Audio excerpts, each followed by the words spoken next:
I think the flip side, and this is controversial, but I think we're also a pretty self-centered culture.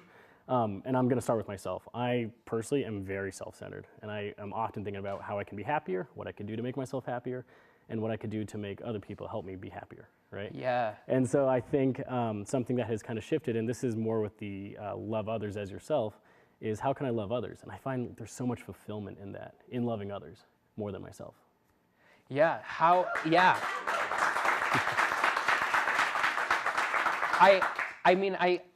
I love your answer, and a lot of people come onto the show, and you hear that. You hear love your neighbor as yourself, Yeah. but I don't, and I get the concept. I don't understand why we don't do it more, or like what's preventing us to do that constantly. I think, and again, this is kind of a trendy thing right now, and can be controversial, but is the whole like taking care of yourself and loving yourself. And I think that there's a ton of value in making sure that your health needs are met and your mental needs are met and things like that.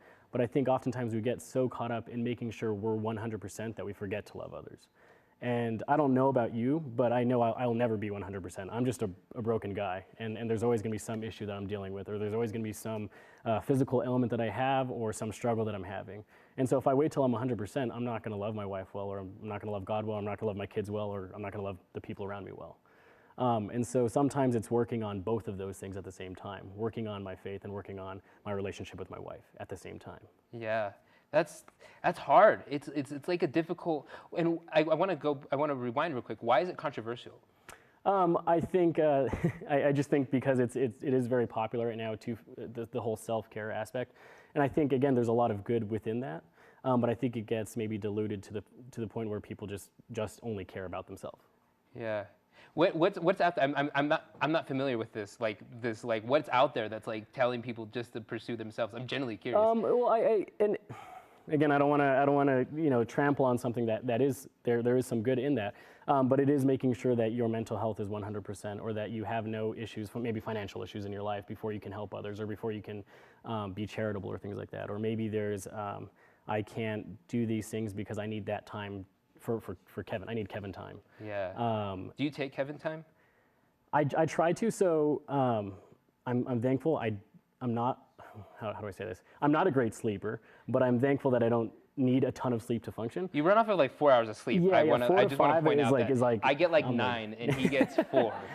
Now, let's back. Sometimes there's times I oversleep and I get those 7 or 8, and I'm like, whoa, what the heck happened? 7 or 8. That is going overboard. It puts me in a daze. Yeah. But if I get those 4 to 5, it's awesome. And Kevin time looks like, and that's a weird thing for me to say, Kevin time. But what that is waking up early and probably going for a nice workout. So it's a run or a lift or both, hopefully. And then it's, this is going to sound really stupid, but it's making my cup of coffee and reading my Bible and maybe, reading another book or something like that. And it's, doing those 3 things, but it's quiet in the house. So it's literally quiet time for me. And it's really great. I love it. I remember like going to coffee. I'm sorry. You're probably like, please stop talking. But when we were at coffee, and I was like so proud from the first time we had gotten coffee. I was like, I've been getting up at 5 in the morning to go to the gym, and like he wasn't like boastful or anything. He was just like, yeah, that's great. I was like, what time do you wake up, Kevin? He's like, I get up about, I don't know, maybe like 3:45, and then I go for a run. And I was just like, dang it! Like I thought I was so like getting to your level, and like you're just still running up at 4 hours of sleep. So until I figured out that solution, it's kids. You're that's what gets you to waking up early. Hey guys, what's up? I'm Colt from the Colt Balok Show. And I'm Aaron from The Blind Side. Hey, I want you to check out these cool new bracelets that Colt is wearing. You can get them at thecoltshow.com. And a portion of the proceeds go to the Quentin Aaron Foundation. This guy.